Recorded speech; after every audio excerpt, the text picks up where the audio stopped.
Pretty, what do you call it? You have to know the subject you're talking about. Yeah, I do know what I'm talking about. I know the Bible a little bit, but my point is, I know some guys, they have a mind that's like really like amazing. You know, you give them a verse, they'll preach on it for an hour, no problem. You know what I'm saying? I'm not really that smart. Honestly, I probably look smarter than I am. My studying actually makes me look like I know what I'm talking about. But you have to understand, when I preach for 40 minutes, I studied 6 hours for that. Okay, so I'm not just talking off the top of my head. Like right now, you're like, wow, he knows all the verses by heart? No, I don't. Okay, it's studying. And to me, I study a lot. I like to be excited about what I'm going to say. I'm a very weird person. Again, all of us are. I don't like speaking about something that doesn't excite me. Okay, this is exciting to me. It's because it's the first time I studied it. So I preach sermons sometimes the second time, but not a lot, because to me it's boring. I don't know why. I need fresh bread all the time. Someone said sermons are like bread. You know, is bread in the refrigerator good? Refrigerator good? Yeah, it's good, but it's better from the oven. You know what I'm saying? So I need fresh stuff all the time. Like illustrations, I need fresh illustrations every week. Now, I do tell some illustrations 2 and 3 times, you know what I'm saying? But I like new ones.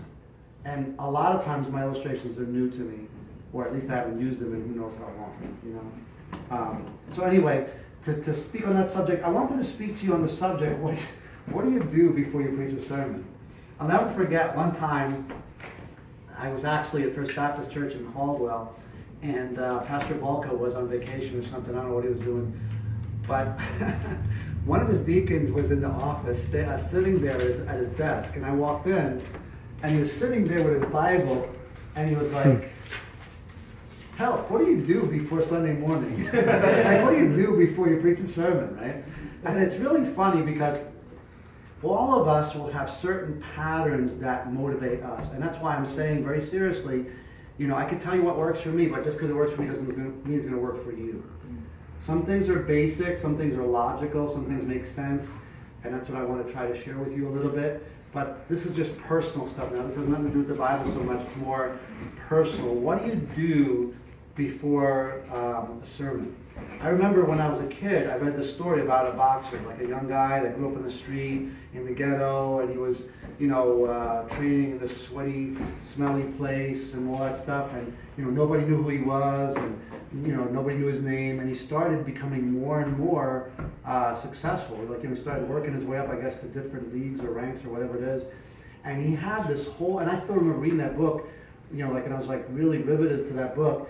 This guy had a certain protocol that he did. Like he would at 5:30 the night before, he'd eat a big steak dinner. I don't know if that's good or bad, but he ate a big, and I still remember this, and this has got to be, you know, 40 years ago I read this book. He has a big steak dinner, then he rests, then he goes to sleep early, like 7:30. Then early in the morning, he doesn't exercise or anything, but he does like light stretching and has like a light breakfast, and he has this whole like, you know, a way to get his mind focused on the fight. So he has this whole thing that gets him in shape mentally and emotionally and all that stuff for the fight. Okay, and that's how we have to be a little bit. We have to kind of like get ourselves in the right mode. Mm-hmm. And I don't have a lot here, but I wanted to talk about this a little bit and have question and answer on this. Okay, if you really have an important sermon, I suggest you sleep well. Right. Okay, I don't know how you are, but when I don't sleep well, my mind's foggy. Okay, don't you know, go to sleep at 1 o'clock in the morning. You know, Brother Howes was a real big thing. He used to say to us all the time. Brother Howes used to have a lot of men's meeting with us when we were, you know, in college, and he'd get all the guys together. And he's like, you know, he'd say things like, you know, why do you guys pray all night Saturday night? He says, why can't you pray all night Thursday night? Like, why do you have to like be zombies on Sunday? And he was saying, if you're going to pray all night, good. Pray all night Thursday night. That was his statement, word for word. Pray all night Thursday night. He says, there's no sense for you to get no sleep on Saturday and Sunday be, you know, shot before you even start Sunday. Because Sunday is a long day for pastors. So he used to teach us to do a lot of preparation early in the week. He was really big on preparing early. Like, he wasn't into this scrambling all night Saturday night trying to find something to preach. He was always prepared way in advance. Now, he didn't, okay, here's where it comes into philosophy. I don't like preachers that prepare everything months ahead of time, because I don't like the idea of not having that flexibility. You with me? Like, if I tell you I'm preaching through Hebrews for the next 6 months, Okay, well, that doesn't give me a lot of wiggle room. Right. You know, with me, if I want to preach, like for example, right now, I have not the foggiest idea what I'm preaching about Wednesday night. Not the foggiest idea. Next Sunday morning, I have no idea whatsoever. You know why I do that? It's because I am going to let the Lord lead me each week. Okay, what am I going to speak about? Does that make sense? Yes. Okay, and I do that on purpose. I may have some sermons half prepared. I've got a million ideas, but I don't know where I'm going next week because next week's next week. I live from Monday to Sunday. But you don't have to do everything Saturday night. Yeah. And I'm not saying I'm a master at this or I'm perfect at this, but as much as possible, if you're a junior church preacher, don't be preparing your sermon Saturday night. That's bad preparation. Yeah. You know, I always tell people, you know when the best time to prepare for your wedding is? Now? Yeah, when you're single. Don't be preparing your marriage. Now it's trial and error. You know? Every mistake you make, you're going to pay for it. Okay, prepare earlier. The earlier, the better. You know what I'm saying? I mean, within reason, of course, but my point is prepare early in the week. Don't be shoving everything on Saturday night, praying. You're trying to get a sermon. You're trying to write your notes. It's bad preparation. Very bad preparation. If you can, you ought to sleep well on Saturday night. I'm assuming Sunday is your, preaching day. Unless you're preaching classes. Yeah, no, this is not bad. For a little while, I used to go soloing with a guy every Saturday night. I'd get home at 11 and 11:30, and that was really bad for me. That was not good. And I only did it for a year, and I really didn't like it, because that's exactly what happened. I'd be like befuddled, and sometimes I'm dealing with stuff, and I'll talk about that in a minute. And sometimes, Sunday night. well, I can't sleep if you get me all riled I'm really up. tired on Sunday night. I'd be really tired Saturday night, and if I made a visit that riled me or something, now I can't sleep because I'm thinking about it. I'm not really like that. I sleep really well, but sometimes I'll get excited and I can't sleep, and that's not good on Saturday night. So anyway, try to sleep if you can. I have a mentality. I think it's a boxing mentality. You don't train the morning before the fight. Am I right or wrong? You don't wear yourself out. Usually, actually, I think the Olympics, they don't train for 2 or 3 days before the Olympics. Like I think it's 3 days. 3 days, right, and they do that on purpose because then it's built up. It's almost like you're completely hyper. Yeah. Okay, so that's the whole concept. It's very similar because you want to be at your best when you preach a sermon. You know what I'm saying? Yeah. Even when taking an exam, don't review on the last night or the last days. That's what they say is wise. I don't know. I think we all do it. But yeah, that's against true. everything, every sport you've ever played. Like, Mhm. you go out, you want to get your best results. Even if you're CC Sabathia, you're still going to have to go out and Mhm. go in that bullpen and still throw before you get on the mound. It's not like he's just going to go. Michael Jordan had to go out a half hour. Yeah, but that's So warm-ups. you I'll get- talk about that in a minute. That's not heavy preparation. Gotcha. See, in the Olympics, I believe for 3 days before they Right, actually right. run, they keep it light. And here's why. Okay, I remember one time a young couple, they got married, and that night in the reception, they ate all kinds of octopus and squid, and they were sick as dogs for the next 3 days. It doesn't make sense, okay? Saturday night, let's just assume you're preaching Sundays. Saturday night, don't be eating weird stuff. Like sushi. What I'm saying is don't, for you, yeah, for me. Okay, all right, I'll take it back. Don't eat everything. No, don't eat weird stuff, okay? Don't do anything weird, you know what I'm saying? Like, Saturday night is not a time to, like, try something. Explore on Saturday. Yeah, I remember, it was the worst. Oh, my goodness. Saturday afternoon, one time, somebody invited me, this guy called me to an Indian church. Oh, nice. He called me up. And, Bad curry, didn't you, Pastor? Well, this is the weirdest thing. Spicy. Okay, and see, this is extemporaneous illustration here. But it was really cold. There was snow on the ground. And I figured, you know what, Arlen would have fun. So I picked up Arlen Daniels and I took him with me. Right? And all I know is this Indian church was having some special something, and they wanted to have a white guy preach or something. So I got there at 5 o'clock. There was, seriously, it was snowing like crazy. I mean, it was snowing like crazy. We get in there, and, I'm expecting to preach and leave. Like, I'm thinking like an hour. Oh, no, that's not how it is. Okay, for about 45 minutes, they were just talking to me. Now they're having the service, they're having testimonies, da-da-da-da-da-da-da-da. Okay, so I'm there about 2 or 3 hours before I finally got up to preach. I preached a sermon, right? I did the best I could. And there was a lot of people there. It was about 300 or 400 people. It was a pretty big meeting. Okay, now I'm starving to death. This is what I made a mistake. I was starving to death. It was really cold. and they gave me this really good smelling food. It was curry, something with curry on it. Chicken, rice, basmati. All I know is, man, I was starving, and it was cold out, and that stuff was like spicy. And I have to say, it tasted good. Chicken tikka masala is delicious. I don't know what it was, but all I know is I ate Was it it. orange? It was delicious. Yeah, it was kind of orange. Yeah, tikka All I know is masala. I don't eat curry no more. That's why I'm eating curry. But anyway, all I know is, okay, now I come out with Arlen, and there had to be a foot of snow on the ground, right? And I don't know where we are. I think it was like an hour away. So now I got to hike all the way to Jersey City to take Arlen home. Go all the way home. I think I got home at like 12:30 or whatever it was. And all I know is that Sunday morning, I was in the worst shape I've ever been in. That curry was eating me all night. And I couldn't get rid of it, and it was awful. Awful. I was bloated. I was full of gas. I mean, I was ready to throw up. You know, it was horrible. So don't do that. I did that. But yeah. No curry before Sunday morning. Well, for me, see, if you're used to curry, then have at it. You know what I'm saying? But that was a mistake. See, and then there's no room for the Holy Spirit because you're too full of gas. I was sick. I was so groggy. I couldn't sleep right. It was a mess. So again, you know, try to be careful what you do Saturday. Don't be planning something crazy. Yeah. And it all depends. You know, you have to take your preaching seriously, and you should be at your best. And you need to protect yourself from There have been some Sunday mornings I am literally a basket case. It's my own fault most of the time. You know what I'm saying? I sometimes schedule too much, or I let myself get dragged into something. You know, don't be getting involved in a big domestic dispute as a pastor on Saturday night. Don't do that. Say, listen, you all kill each other. I'll see you on Monday. You know, Sunday night. Like, for example, I don't mind dealing with things on Sunday night.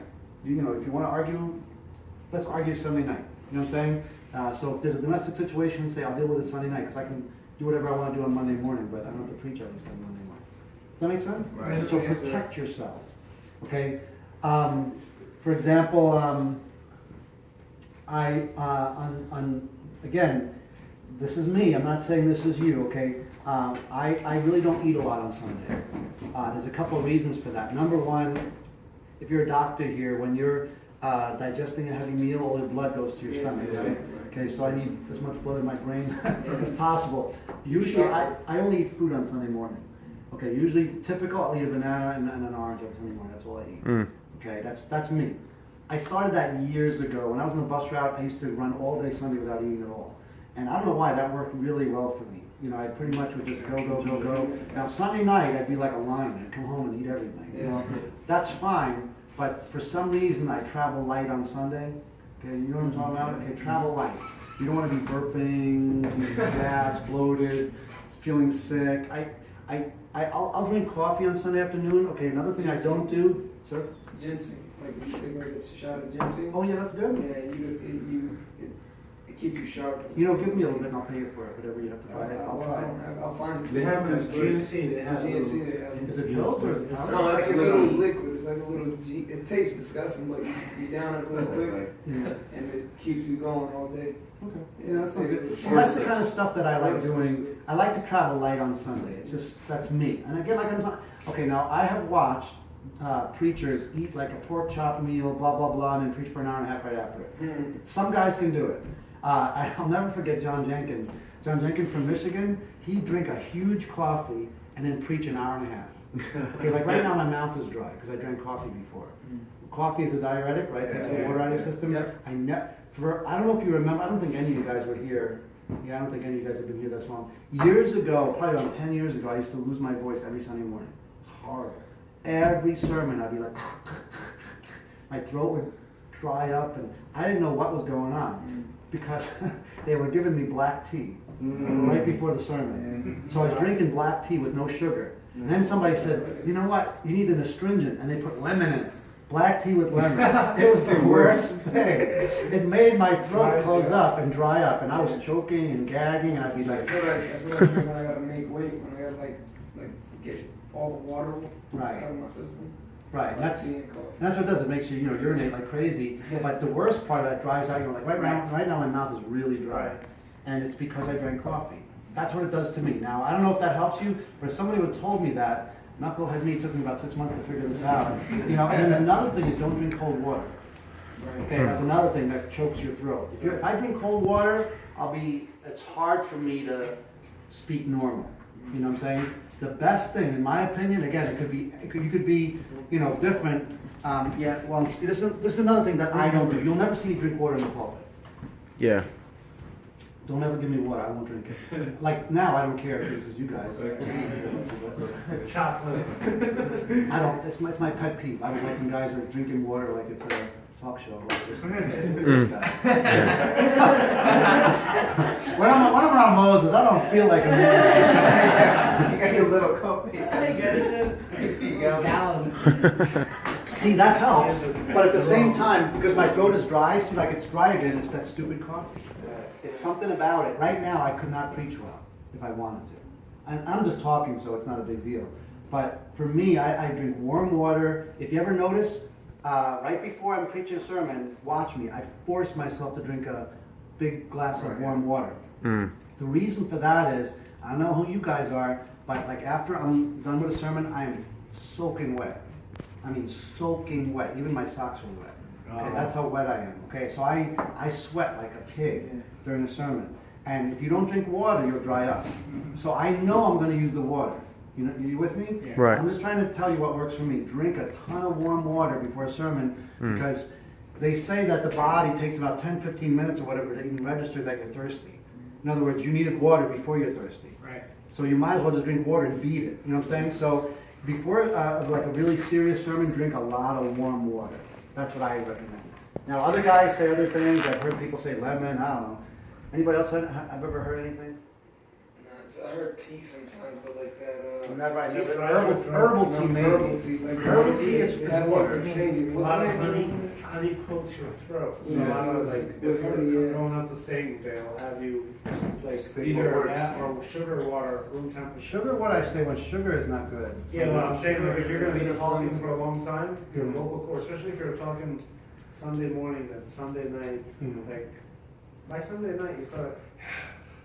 Yeah, but it depends how you use your voice too. Right. Like if you're on a bus, you learn to use your diaphragm like this. See, I can talk real loud like this, and I'm not using my voice at all. I'm using my diaphragm. See, I'm using the vowels, and I'm not really saying the consonants loud. I'm saying the vowels loud. So I can talk like this, and I could push my voice really far if I want to, and not hurt my voice. But I'm talking differently right now than I would regularly. As a matter of fact, my stomach, I actually make sure my stomach is hurting me when I do this. So when I talk real loud, see, I'm opening my mouth and I'm using my lungs to push the voice. So I'm talking louder, but I'm not really using my vocal cords. Right. So you have to learn how to use that diaphragm. And I'm not saying I'm good at it, but usually with the microphone you have to do it anyway. So if you have a microphone, you just use the microphone, But I remember every Monday morning, none of us could talk because we all scream at the top of our lungs using our vocal cords. We thought we were cool, I can't talk anymore. We were just dumb. But anyway, going back to Brother Jenkins. Brother Jenkins, I've seen him with my own eyes drink a huge Dunkin' Donuts coffee and preach for an hour and a half right after it. So this is not everybody. Yeah. Okay, with him, I mean, he's a maniac. He does not stop. But I'm not like that. I'm more fragile. So anyway, I don't know if that helps you, okay? Let me also say on Saturday night or Sunday morning, I tend to be by myself. Okay, there's a philosophy with not fellowshipping too much before the service because people love to sit down and tell you, I've had 2 or 3 people in the last 2 months Sunday morning sit down. Let me tell you, I'm moving. And it's like, dude, don't tell me that right now. Like that's going to hurt me. You know what I'm saying? If you're going to tell me negative stuff, tell me after the service or tell me Sunday night. So again, I'm just trying to help you guard your time a little bit before the sermon because what people will do is they'll grab you and they'll tell you a bunch of stuff. They have no idea. I don't know why people don't think, but they'll tell you they'll tell you their problems. They'll tell you what's wrong. And that's really not good because I'm trying to stay focused. Right. I'm trying to keep my mind on the truth. You know what I'm saying? And it's not a good time. So there's something about staying by yourself before a sermon. Okay, for those of you that are married, okay, I always come to church by myself. My wife's a wonderful lady. She is. but I don't want to fuss with anybody on Sunday morning. Yeah. And the devil will make it where you fuss before Right. sermon every time. The kids will drive you nuts, the wife will drive you nuts. I love my family, but they come on their own. Okay? And I do that away on purpose. Okay? Don't pay the bills on Saturday night. Don't open the credit card envelope or a statement. Yeah, don't start figuring out if you balance the budget. Okay, that's dumb. You know, you're setting yourself up to be distracted. Right. Yes, sir. It's just so interesting. Like the more the Apostle Paul was obviously a preacher, and like the more I hear you talk about it, you can see why he compared it to like the Christian life to athletics so much. Because like everything you're saying, it's basically what athletes do. It's what I used to do like when I played sports. You have a very like regimented routine that you do, and you can't be distracted. And it's just you can see why the Apostle Paul compared it to like athletics so much. It's And it helps a lot. Now, you can't always do it. Like, like sometimes when you're in camp or something, you don't have that privilege. Right. So you don't want to become too, what's the word, obsessed with it. Or Right. You got to be flexible. Right. But ideally, I have my routine. You know what I'm saying? And I'm just saying, be practical. Don't set yourself up for failure. Do everything you can do to be successful. So, like I said, stay away from negatives. Don't argue. Don't, sometimes my wife will talk about something like, sweetheart, I was talking about that on Monday. That I do that on purpose. I try to push things out of the way because I want to give 100% of my mind to what the truth is. Right. Does that make sense? Right. Okay, Sunday morning. I believe whether you're a junior church preacher, bus route, whatever, be there before everybody else. There's something about walking through the bus before everybody gets on that bus. There's something about walking in the church. Okay, I'm in the church early. Now, nobody really knows it, and I really don't want anybody to know it. Okay, honestly, I don't want anybody here. I do my thing Sunday morning, and I don't like people, I've had too many people walk in, oh, pastor's here, and they start, they've been looking to get a hold of me. Don't do that to me. Leave me alone on Sunday morning. Right. Because I usually am up on the platform. I don't really preach the whole sermon on Sunday morning, but I that's how I refresh it. See, that's what you said before, Brother Side. I'm already prepared, but Sunday morning I go through it. So, and I have had some Sunday mornings where I almost have to not even look at the notes because it's good. I have liberty, they call it. But then there's other times I'm like, I don't got it, and I need to get it. I need to get my act together. But so I try to spend time by myself with God on Sunday morning. Obviously pray. For example, I heard Larry Smith one time. He was a teacher at Howell Anderson. Preach one of the most powerful messages I've ever heard in my life. It was about tithing. It's in Bible college, but it was powerful. And I was with him later, and somehow, he just, I guess he was trying to help me. He says, I've been walking around the lake for 1 hour before that chapel service praying for God's power. I believe that's the key right there. Yeah. There's something about being alone with God, getting your heart right. Somebody said if you have to prepare the preacher or prepare the message, prepare the preacher. So having your heart right with God, where God can work through you, is really, really crucial. So protect that time alone. However you do it, keep people away from you, stay with God, go over your notes, and just sort of what I call, I get my, somebody said it before, it's like being pregnant with the truth. At 9 months, it's time. You know what I'm saying? That's how a sermon is. A sermon can be compared to a pregnancy. Sometimes a sermon can take an hour. Sometimes it could take 5 years. Every sermon's different. And I think I said that in another class one time. Because sometimes I preach a sermon, I prepared that sermon 3 years ago, but never finished it, but now it's time for that sermon. Right. You with me? So everything has its time and place, but it's beautiful when everything comes together at the right time, the right place. Everything is beautiful in its time. So try to create a mentality. I have to be in control of my mind. I have to have my mind wrapped up in that truth. Like I said a few minutes ago, if my mind is wrapped up in the truth, you can put a bomb off in the back. I don't care. Nothing will stop me. I will not be distracted by anything. But that's only if I really have my, I'm saying if my mind is really engaged in the truth. Does that make sense? Okay, Amen. so that's what I try to accomplish. And like I said, sometimes I kind of get my act together, sometimes I don't. But avoid distracting things in your mind. Okay, so be there early, prepare yourself, look over your notes. I kind of do exactly like this when I'm doing. I would look over it and I kind of go through it almost like quick. I don't actually say anything, but in my mind, I'm like, okay, this is good, oh, this is, I don't like this, and I still make it last minute adjustments. Make sense? Mhm. Okay. Then another thing that's important to check in the morning is the temperature of the room. Okay, people fall asleep when they're hot. So in the morning, this is again, all this is stuff is before the sermon. I like walking around. I like walking around in the auditorium. I like checking the temperature. I like that. I usually drop the temperature way down to cool off the furniture. Like right now, the temperature's going, the air conditioner's going full blast at 68. It'll be 68 degrees tomorrow morning. The furniture will be 68 degrees.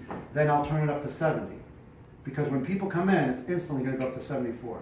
Does that make sense? Yeah. So you want to get the furniture and the carpet, everything cold, because that retains the coldness. Does that make sense? Yeah. So to me, I kind of watch those kinds of things. Temperature is very important. Obviously, I like being there early, so I'm there first. I like kind of preparing things. Again, it's all part of preparation. I like turning on the lights. I like being there first. If you're a Sunday school teacher, be there first in your room. You know, I believe one of the worst things you could do as a Sunday school teacher, as a preacher, is walk in at 10 o'clock. Right. That's just, there's no way you could be prepared. Not prepared. The best thing is to be there at 9, 9:30, whatever. Be there first, like, you know, Brother Saab, you're the first one in the building, you get things ready, you know, you kind of get a head start on everybody. So when people come in, I'm already ahead of them. That's the whole concept. Right. So again, pray, be prepared, do not eat big meals, don't deal with sensitive issues. Don't allow yourself to be distracted if you can avoid it. Check your notes. There was one time, and I guess it's been 24 years, where I had my notes, you know, I had my Bible with my notes in it. Somebody stopped me and was talking to me before the service. I went up on the platform, and all of a sudden I was like, where in the world are my notes? I couldn't remember where I put my Bible. And I had to walk around during the singing, like, where's my Bible? Where's my Bible? Now, just so you know, okay, this is another thing, I'm just trying to help you. I have an emergency sermon at all times. In my office, I have an emergency sermon. It's a sermon that I know. Wow. I can almost preach it, like, without even the notes. It's one of my, you know, like, what we call, what do they call it, conference sermons. You know, like, it's when you preach in other places. It's a sermon that I can preach anytime, anywhere. And so I always have an emergency sermon. If something crazy would have happened, you know, if I had a car accident, they towed the car and I went to church without my notes, I still have a sermon. You know what I'm saying? But anyway, that's Sunday morning. I had to look for my notes. I had an emergency sermon, but I wasn't going to go for it. I knew it was in the auditorium somewhere, and I put it down in one of the pews because somebody was talking to me, and which is my fault. But my point is this: keep your notes with you. Don't. Yeah, hold on to your notes. You know, if you ever see me carry my Bible like this, because without my notes, I'm serious, I'd be hurt. I'm sure I could get through the sermon, but it wouldn't be very organized. Check.